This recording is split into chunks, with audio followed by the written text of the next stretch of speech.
where once the empire blazed forth in glory, now only its walls still stand. The forces of chaos, Gog and Magog, have gathered at the gates. The sound of a trumpet whistles through the air on the wind. Perhaps a sentry calling out a warning to those who still remain to take their posts and prepare to fight. But when the wind stops, so too does the sound of the trumpet. Alas, it was not a trumpet at all, but the wails of the wind blowing through long emptied halls and towers. A loud crash echoes through the emptiness. Not a cannon firing a warning shot, but another building collapsing into dust. Another piece of the history falling into ruin. The king has been asleep for so long that no one remembers his name. Realizing there is no one left to defend the empire, that all that remains of it is this empty shell, its once formidable walls now undefended, the forces of chaos swarm through the gates and subsume everything in their path.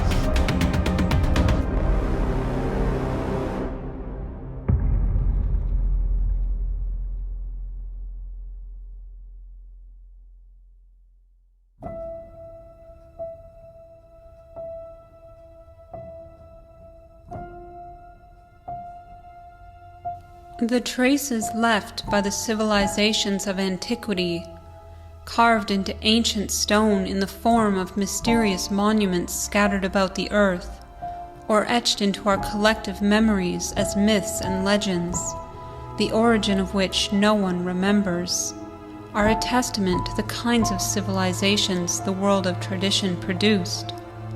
It was lasting. And while nothing on this physical earth can ever be truly eternal, these echoes of tradition come as close as we may find within the bonds of materiality, reflecting those divine principles which are truly eternal. These primordial remnants stand as tombstones to remind us of that which was once alive. Will our modern cities and monuments stand the test of time as a symbol of eternal principles? No, we no longer build to last, but to consume and destroy. While traditional civilizations consumed time, modern civilizations instead consume space. What have we built that can rival the glory and grandeur of the ancient civilizations whose majesty still remains evident even in the most crumbled of ruins? Instead, we engage in the endless construction of buildings which will look dated in 20 years and torn down within 100. We create cheap art made from recycled rubbish that cannot be distinguished from the trash heap from which it was pulled. We build megachurches devoid of any spiritual life, designed to pack as many bodies as possible into something resembling a warehouse, but has nothing to offer for the glory of God. And we tear down all reminders of a greater past and erect only transient monuments of neon arches to consumerism. We have built a world that is no longer fit for organic life, but is only suitable for machines. What will our world leave as a testimony to those who uncover its ashes in 10,000 years' time?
History is replete with examples of the rising and falling of nations. A nation, in its time, may see its ascendancy, a brief period of dominance, and then its seemingly inevitable decline. Every civilization contains within it the seed of its own death, and while each collapsed civilization may seem to have widely varying factors to blame, the inherent seed of death is the same for them all. This may seem unbelievable to the modern student of history, who might rush to point out how one collapse is completely different from another, and it is indeed true that the outward appearances of decline can take on many different forms. However, those things which are most often blamed are but mere material symptoms. We must first understand something of the nature of ancient civilizations, based as they were, to greater or lesser extents, on the world of tradition. Unlike modern people, the people of antiquity did not believe that they were all eventually doomed to perish, but rather that their empires were eternal. Evola writes in The Bow and the Club, "It is quite typical to mistake for immobility what in civilizations with a traditional orientation possessed a very different meaning: immutability. Those civilizations were civilizations of being. They showed their strength precisely in their identity, their triumph over becoming, over history, change, and the amorphous flow of things. These civilizations plunged deep, beyond the shifting and treacherous waters, and in the deep they firmly rooted themselves." And in the same book he also writes that traditional civilizations were dizzying in their stability, in their identity, in their subsisting in an unwavering and changeless fashion in the midst of the current time in history, so much so that they even succeeded in lending sensible, tangible expression to eternity. We have spoken previously about the empire as a physical manifestation of the divine order on earth, a divine order which is eternal. So long as the empire adheres to an accurate reflection of that order, that empire would indeed be eternal. We have also spoken of the sacred king, who functions as the axis of light and eternity around which the empire turns and finds its stability in his victorious and supernatural presence as divine immanence on earth. And we have spoken as well of the sacred rites performed throughout all strata of society, from the king to the priests to the fathers, always reenacting the divine stories that reflect the deep metaphysical truths of the universe. In the world of tradition, every aspect of daily exterior life was an approximation of a rite, living in alignment with the law from above, and the hierarchical bonds between the upper and lower castes allowed everyone in society to approach the supernatural. The lower castes may not have had sacred rites in the same way that the priests and patricians did, but by living in alignment with the law from above, they kept themselves free from sin, from error, from the things that lead one further into the illusion of materiality and away from the connection with divinity and the metaphysical reality. The modern conception is that such hierarchies and caste systems existed primarily to serve those at the top first and foremost, but in the world of tradition it benefited everyone, and especially those at the bottom. Those at the top of the hierarchy could theoretically achieve spiritual liberation on their own without the structure of a traditional society, although it would be more difficult without the support and order that civilization brings. But those in the lower castes often cannot achieve spiritual liberation at all without the stewardship of the learned masters at the top. Those spiritual elite at the top of the hierarchy light the supernatural fires for those who cannot do it for themselves. In a traditional civilization, everybody serves this hierarchy in their own natural capacity, fulfilling their own svadharma, to borrow the Sanskrit term, and as such, Everybody benefits from this hierarchy, even if they do not grasp the higher meaning of it, simply because the higher guiding principles from above rippled through all levels of the hierarchy and provided a structure and orientation for civilization as a whole. Thus, it is the duty of those at the top, who have the power of the rights, to maintain law and order, in their metaphysical and esoteric sense, as well as in their more profane and exoteric sense. When civilization begins to deteriorate, it is the fault of those at the highest rungs of society. Abandoning, neglecting, or changing the rights, even in the slightest way, opens the door for a relapse into chaos. The material world is prone to entropy, bounded as it is by space and time. One must always work to maintain order and keep chaos at bay.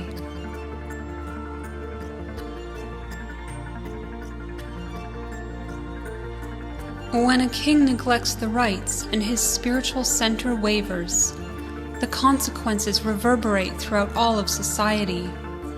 If the paterfamilias neglects his family rights, it affects only his family. But the loss of rights from the apex of the hierarchy begins the degeneration process of civilization, and also reopens the path of the ancestors in the afterlife, while simultaneously closing the path of the gods. It is interesting to note that the rights of the founding deity of many civilizations are often centered around the death and rebirth story of the patron god. The rights are regenerative. They renew, restore, and reinvigorate both the god and those performing the rites through the continual reestablishment of the cosmic order. The loss of this regenerative element by default leads to degenerative effects on a society and its people. Where once a nation was virile and life-affirming through its regular regenerative contact with the divine, the degenerate nation has only death in its future.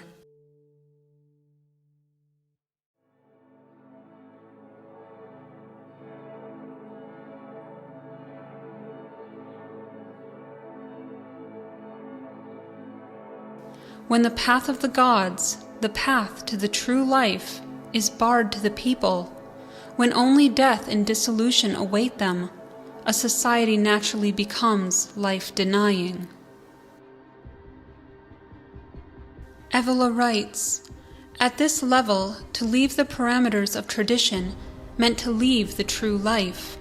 To abandon the rights, alter or violate the laws, or mix the castes, corresponded to a regression from a structured universe back into chaos, or to relapse to the state of being under the power of the elements and of the totems, to take the path leading to the hells, where death is the ultimate reality, and where a destiny of contingency and of dissolution is the supreme rule." Evola states that he does not believe that the cause of civilizational decline can be attributed solely to naturalistic or historical factors, and he references Arthur de Gobineau's work titled Essay on the Inequality of Human Races as one which has most comprehensively outlined the insufficiency of the majority of the empirical causes which most modern historians tend to attribute as the main causes for the fall of great civilizations. While de Gobineau exhaustively adduces every imaginable rationalization for why societal degeneration occurs, Evola selects only a few of these to examine in this chapter, which are the ones that are relevant to the idea of the departure from the rights and the law from above. One of these, which is also among the chief causes that is often cited among students of history for the fall of a great nation, is the loss of morals or loss of religion. De Gobineau dispenses easily with both of these. He says that in dying nations we often see more morality and piousness. One must consider that morals are in a constant ebb and flow, and the corruption of morals is both fleeting and unstable. For all the decadence of the modern world, we do indeed see strongly moralistic attitudes and a puritanical insistence that everyone must follow the rules of the day. While what constitutes the ideal of goodness and righteousness may change over time, it is often the case that a dying society will turn to rigid adherence of sanctimonious mores, perhaps in an instinctual attempt to force order where none any longer exists.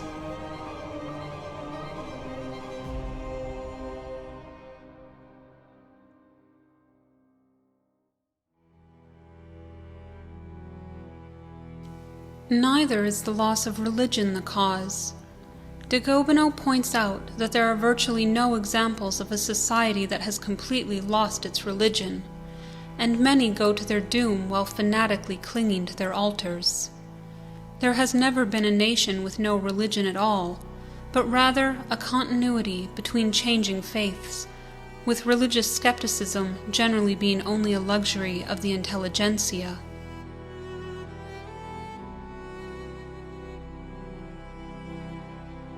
Evola notes that, in almost every instance, we have to agree with Nietzsche, who claimed that wherever the preoccupation with morals arises is an indication that a process of decadence is already at work. He follows up with a quote from the Tao Te Ching. When the Tao was lost, its attributes appeared. When its attributes were lost, benevolence appeared.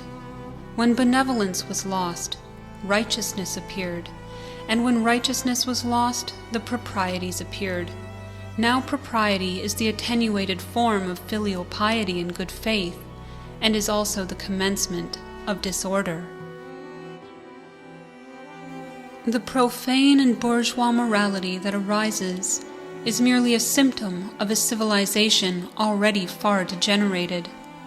It is but a feeble grasping towards that instinct within us to live in accordance with the law from above, despite no longer knowing the way.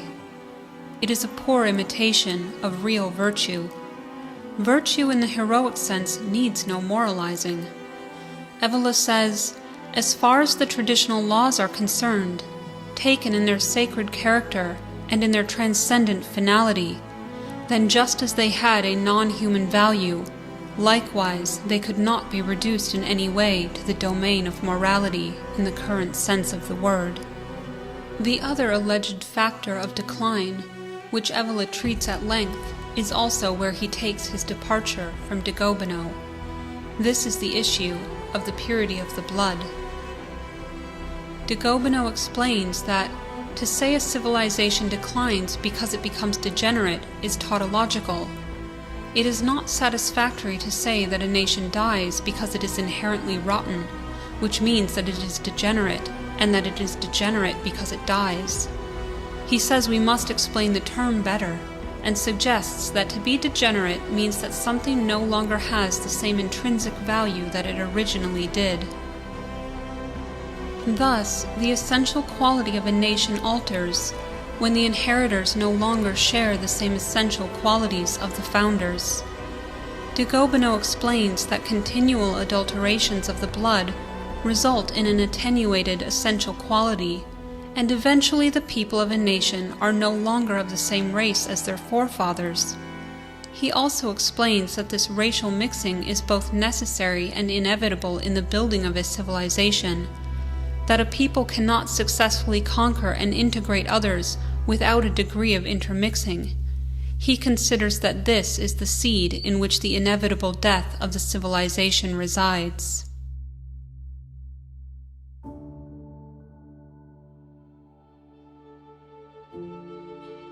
However, Evola rejects this purely material view of racial purity. He says this too is an illusion, and lowers the notion of civilization to a merely naturalistic and biological plane.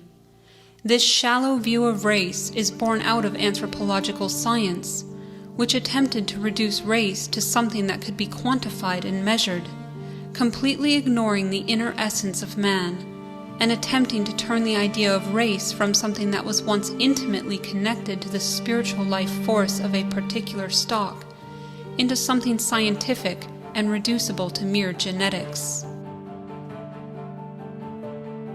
Evola speaks of the inner race, the race of the spirit, of which biological race is only an external material manifestation. This spiritual race is the metaphysical christening of what would otherwise be a useless mass of flesh. When this inner race decays and the spiritual chrism that accompanies it is lost, then the biological race is left at the mercy of the forces of the totem and is pulled entirely into the world of becoming. Without a spiritual race to anchor him in the world of being, and to provide that vertical orientation and pull him upwards towards the transcendent, the telluric and irrational forces of the world of becoming drag man downward. The loss of religion is not the same thing as the loss of the spiritual chrism. In a literal sense, a chrism is a type of anointing oil that is used in ritual consecration.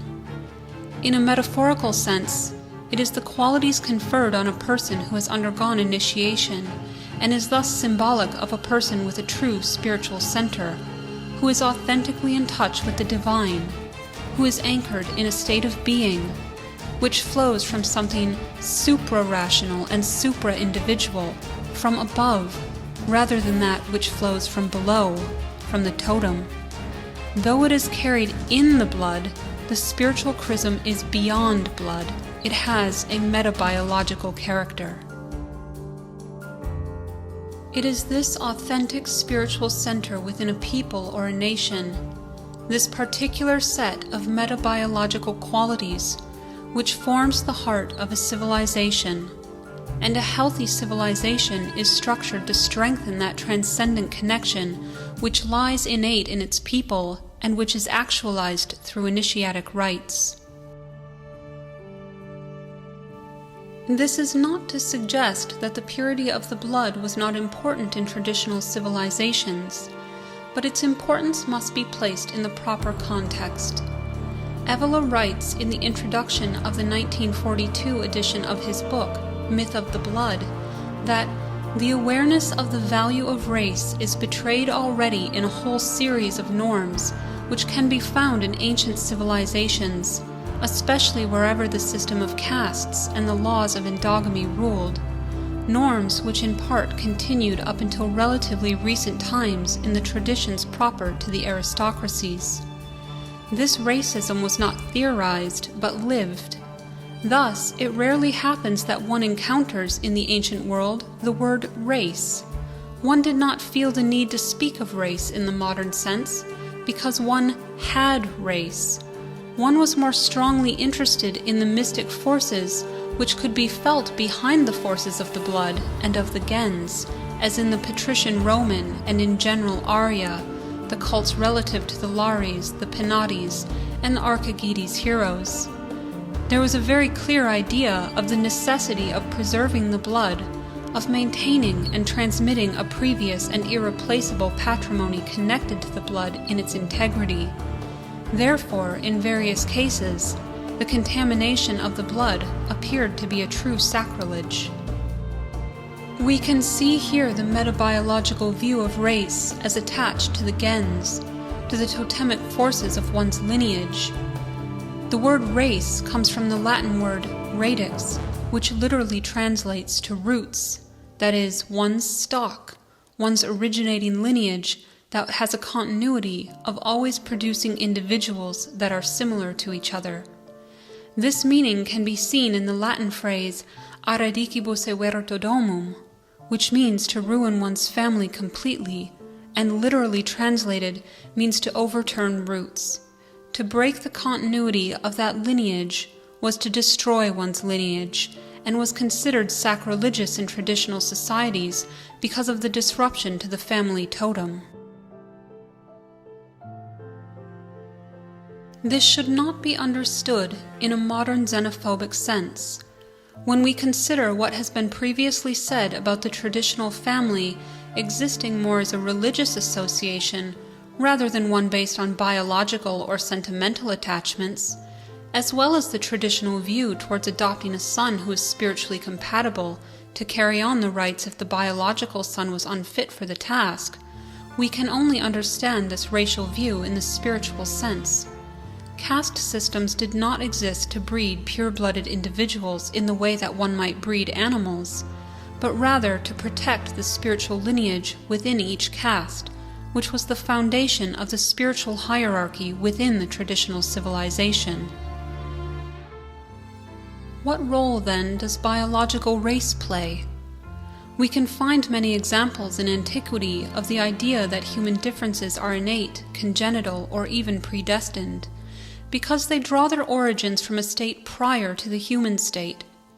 Perhaps one of the oldest examples of this is the practice of astrology, the idea that people are connected in a supersensible way to the spiritual forces that the stars and planets represent, and which are imprinted on an individual at the moment of birth, and which categorizes people in all manner of different ways, whether masculine or feminine, nocturnal or diurnal, earth, fire, water, or air, fixed, mutable, or cardinal, and so on.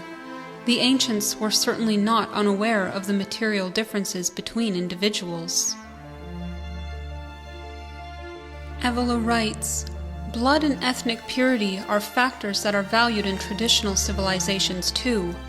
Their value, however, never justifies the employment, in the case of human beings, of the same criteria employed to ascertain the presence of pure blood in a dog or in a horse, as is the case in some modern racist ideologies. The blood or racial factor plays a certain role, not because it exists in the psyche, in the brain, or in the opinions of an individual, but in the deepest forces of life that various traditions experience and act upon as typical formative energies.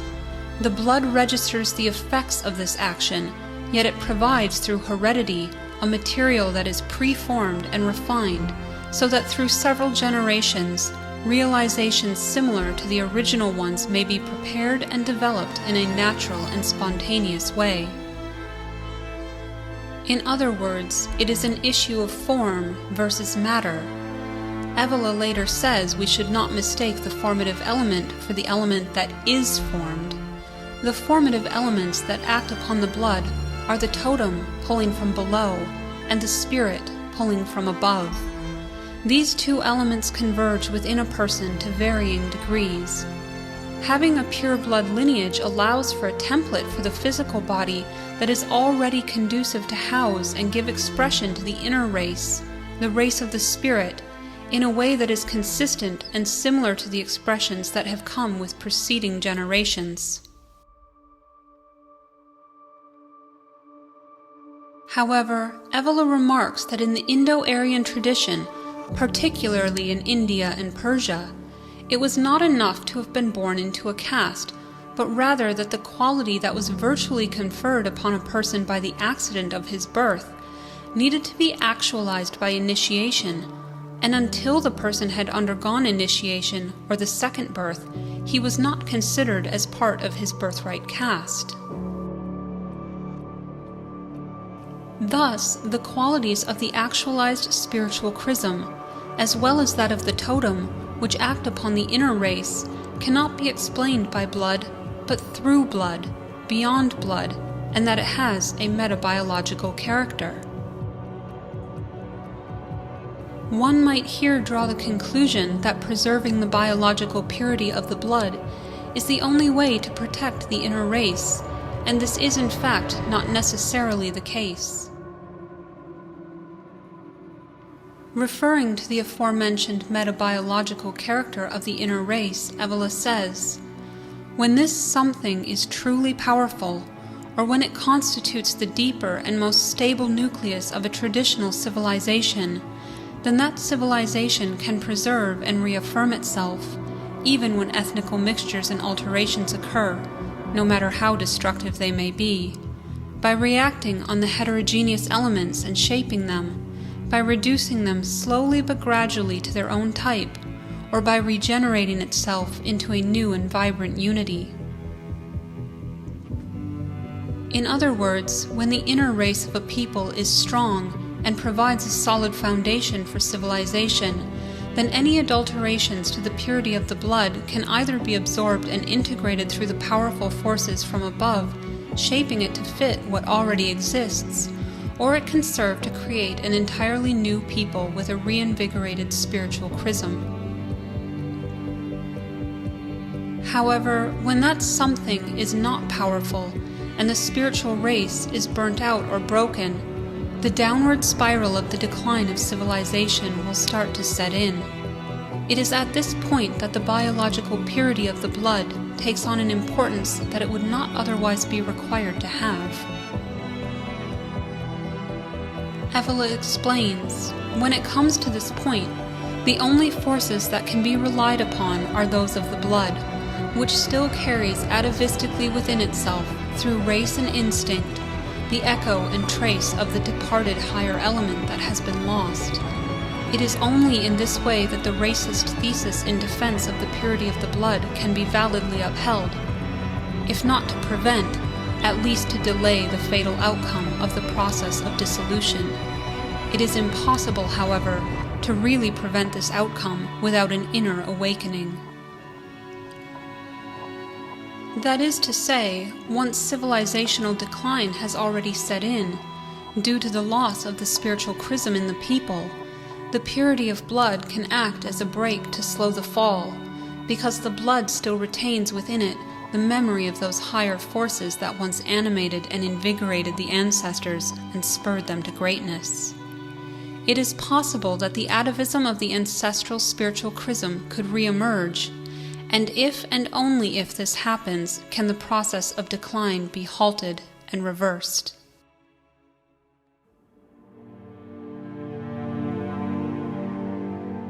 Thus, those who are descendants of the people of once great civilizations, who now find their civilization and their people to be little more than walking corpses, upholding the facade of their heritage, but ready to topple over from the slightest blow, may yet find their salvation if they can manage to reignite the supernatural fires within themselves. According to the Vedic tradition, the 4 ages, or yugas, depend on the condition of the king. In the golden age of the Satya Yuga, the king is awake and active, and reproduces the symbolic actions of the gods through efficacious rites. But in the dark age of the Kali Yuga, the regal function is asleep. Within a traditional order, there must be someone who can assume the role of the pontifex in a regal, imminent, and active way, through true spiritual realization, not simply as a figurehead. Every true civilization is said to originate with a divine event, wherein a supernatural force from above acts upon material factors, such as race, blood, and hereditary purity. These material factors alone are not enough to build a civilization that can stand as a testament to the eternal. The pontifex, the sacred king, the chakravartin, the dharma raja, establishes the bridge between the world of becoming and the world of being, and allows the supernatural fires to flow down into the rest of society, so that they too may experience the formative element from above, lifting them out of the telluric and totemic influences of nature and history, and up into the light of Logos. Without this transcendent regal center, the civilization begins to crumble. The decline is marked by an increasing distance from God, ultimately resulting in a demonic inversion of the sacred hierarchy, in which the pyramid is turned on its head, placing truth at the bottom and falsehood at the top. In René Guénon's book, The Reign of Quantity, he describes this final stage as the reign of the Antichrist, which is indeed symbolized by an inverted triangle. While the sacred king, the chakravartin, is the one who spins the wheel and the central axis around which it turns, the Antichrist is furthest from the center, but claims to be the spinner of the wheel, albeit in the opposite direction to the normal cyclical movement. Before reaching that point, however, civilization passes through what can often be a long period in which its institutions, laws, customs, and even external forms of ritual may still be in use, but without their true meaning and significance, being relegated to hollow shells of what they once were. At this point, the fate of the nation is set in motion. Without the superior principle from above, all that was once anchored in being becomes disfigured and altered beyond recognition to suit the new degenerated regime of the demos. Some of the ancient grandeur may remain, but only as a curiosity of the past, their esoteric secrets long forgotten. When the echoes of the superior transfiguring forces from above become ever fainter and then finally silent, then we return to the gates where, at the beginning of our story, the forces of Gog and Magog had broken through, unleashing the subterranean and infernal forces of chaos, and replacing the grand and holy empire with a modern mechanized Leviathan, a machina machinarum.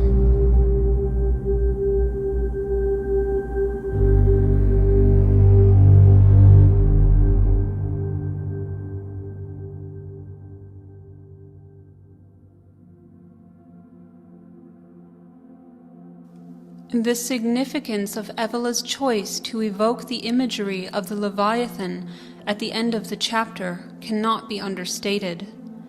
While the original Leviathan was a biblical sea monster, it has taken on an entirely new and extremely evocative meaning in the modern vernacular. The Leviathan is something which by its very nature represents a direct challenge to the divine order and ultimately to God. One can look to the Enlightenment philosopher Thomas Hobbes, whose most famous treatise was titled Leviathan. The original cover of the book depicts a king holding a sword in one hand, his earthly authority, and a scepter in the other, his religious authority. This double power is appropriate to a king and a nod to the hierarchy of tradition. But what is odd is that upon closer look, the king's body is made up of a multitude of people, of the demos. The quality has been replaced with quantity. This is not a true king. While Hobbes was grasping towards fragments of tradition, the modern world has marched ever onwards, and the Leviathan has become a colossus with feet of clay. And while Hobbes envisioned his Leviathan as a sort of machine, and where in his age machines still carried an aura of something magical and mysterious, appearing to have a life of their own, a machine is ultimately the product of the human intellect, an artificial creation devoid of a soul. It was in fact an extremely apt metaphor, as the modern Leviathan is but a construction of man's mind, detached from any transcendent connection and the law from above, where the seat of power has moved from truth to mere authority, however imposing that authority may be. The Leviathan is but a pretender to the throne that rightly belongs to the Chakravartin. No Enlightenment-era social contract can ever be a satisfactory replacement for a hierarchy based on the law from above.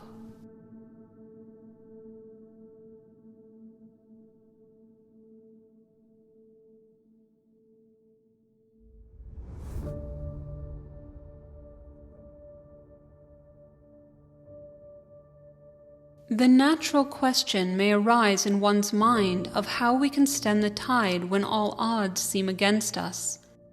We mentioned previously that only an inner awakening can salvage one's race or civilization. Evola did not believe that the process of decline could be reversed, only ridden out to its ending with something new to be created from the ashes. In the synthesis of the doctrine of race, Evola provides some further clarification on this subject. He identifies 3 conditions that must be met. First, a heroic climate is required. That is to say, an environment of high spiritual tension. It is this tension which isolates the superior race of the spirit from the naturalistic race of the body. The spirit uses the naturalistic expressions of the body as its raw material, but does not allow itself to be reduced to nature. In this book, Evola writes, a precise opposition between body and spirit, between physical and metaphysical reality, between life and superlife, is the presupposition of this synthesis, because only it can awaken a heroic and ascetic tension, can allow the essential and central element of man to reawaken, to free itself, and to reaffirm itself. It is this high heroic tension that defines the greatness of a people and their civilization, and disregarding this will block the path to higher racial achievement of spirit, leaving one's race to be only of nature, ultimately animalistic and devoid of inner light, no matter how outwardly beautiful or strong. The second condition is what he refers to as the complete myth. This myth must be a powerful idea which galvanizes and shapes the emotional forces of society in a profound and organic way, and he gives an analogy of the imprint of a mother onto her son. This myth functions both as a center of crystallization and as a reagent. He remarks that sometimes the state can serve as the myth, acting as a reference point for heroic devotion and spiritual tension, which is indispensable for not only the rebirth of the spiritual race, but the physical race as well. Finally, the third condition is that of an exemplary human type as an embodied ideal, both as a tangible expression of the myth, but also as an approximation to the primordial, divine, and superior type of man. When these conditions are met, a process of evocation, training, and awakening of deep forces begins.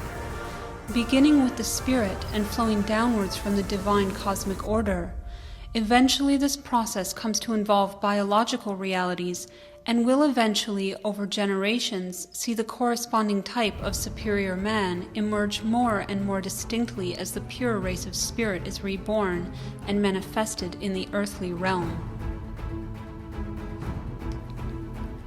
The internal conditions of the continuity of the blood from the deep forces of the gens must be re-evoked.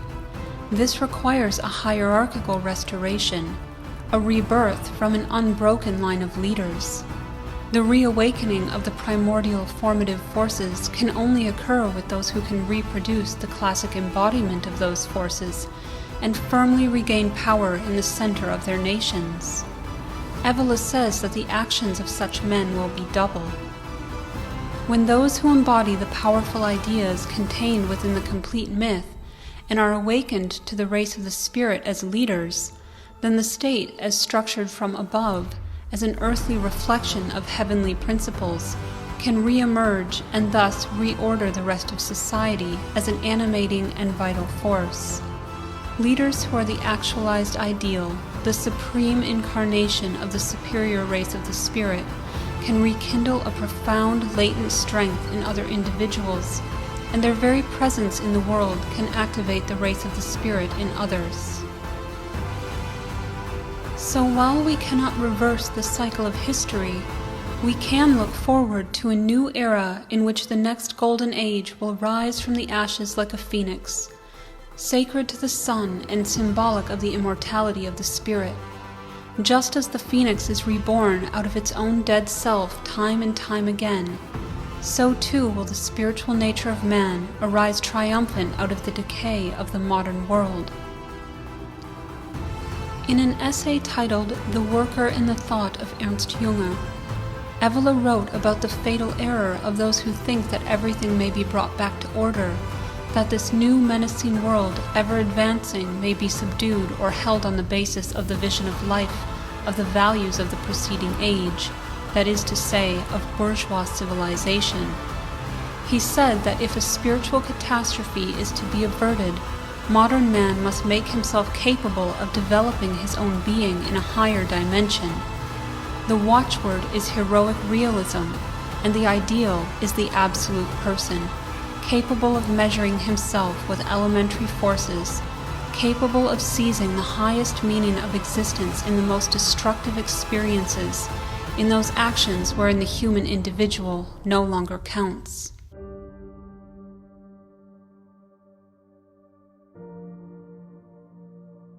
This inner awakening that Evola speaks of is of the utmost importance, and why his answer to the modern world so often is ascesis, that is, spiritual self-discipline, for we cannot give shape to life until we know what is beyond life.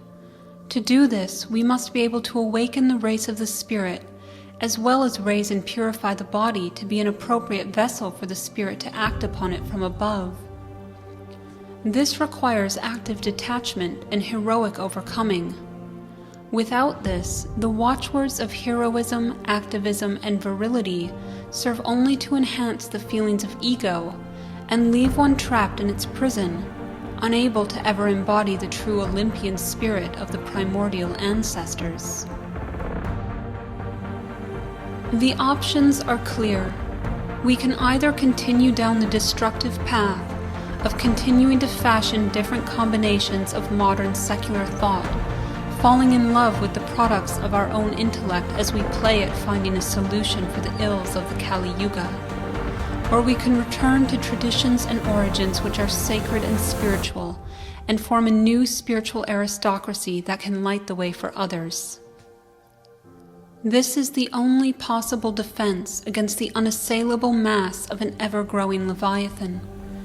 Though the mechanistic juggernaut crushes and absorbs everything in its path, that which gives the Leviathan its gravitas, that is, its sheer voluminous size, is also its greatest weakness, for it lacks dynamism and mobility.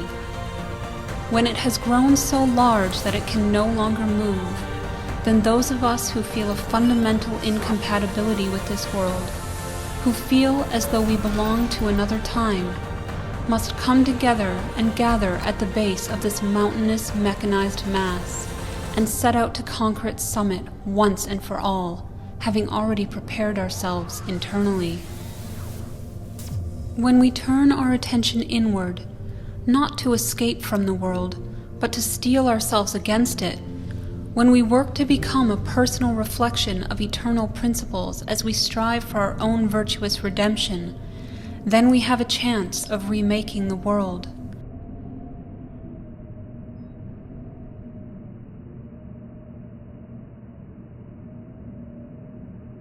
This is the unguarded path up the mountainside, up the volcano spewing the ashes of the civilizations it has already consumed.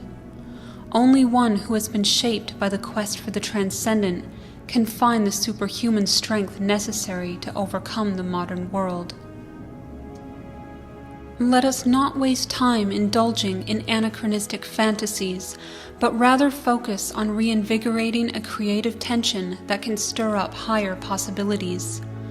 While the glowing summit in the distance may seem impossibly far away, we do not make progress towards it by standing still and wringing our hands over the state of the world, but by simply placing one foot in front of the other. The descendants of the divine ancestors, now scattered amongst the tribes of the earth, contain the memory of those heroes who came before, and therein lies the potential to reopen the door to divine wisdom and eternal life. Incorruptible, solar, luminous, and bright, is this divine spark to be found within you. We cannot remake the golden age in the world without first remaking it in our souls. We must live as though we are already denizens of a golden age civilization, relighting the sacred fire within. One by one, tiny candles will dot the horizon, as men and women who are characterized by purity of heart, justice, wisdom, and nobility make their way to the summit and light a beacon for others to follow. Too many modern people remain trapped within the labyrinth of the Leviathan, paralyzed by indecision and fear. There is no beacon that they can see. There is no illumination in their darkness. Will you be the one to show them the way out? And so we see the final conflict of our age emerge. On one side, the overwhelming quantity of the mass man and his profane machines, brought to its feverish collectivist peak.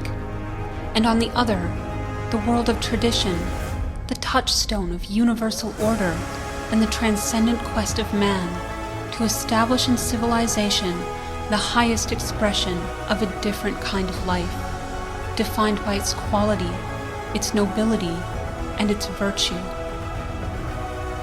The secret for the differentiated man is to not allow the destruction to claim him as a victim, to not become part of the rot or be scorched with anger, but rather to rise above it in the clear light of truth and to carry the torch of tradition ever onward, despite watching the collapse of a decaying world, and to win small, incremental victories over the darkness.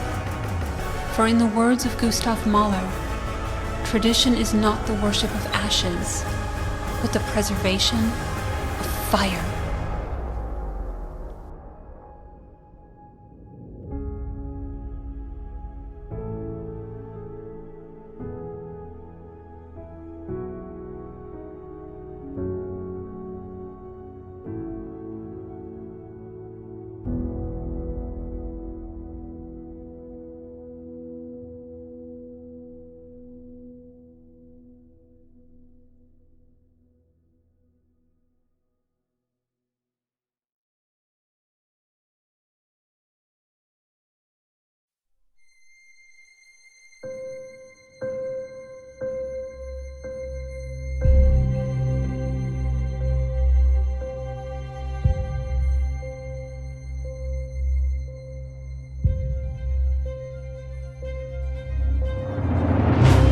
Forsake your sad laments, prepare for ice and fire.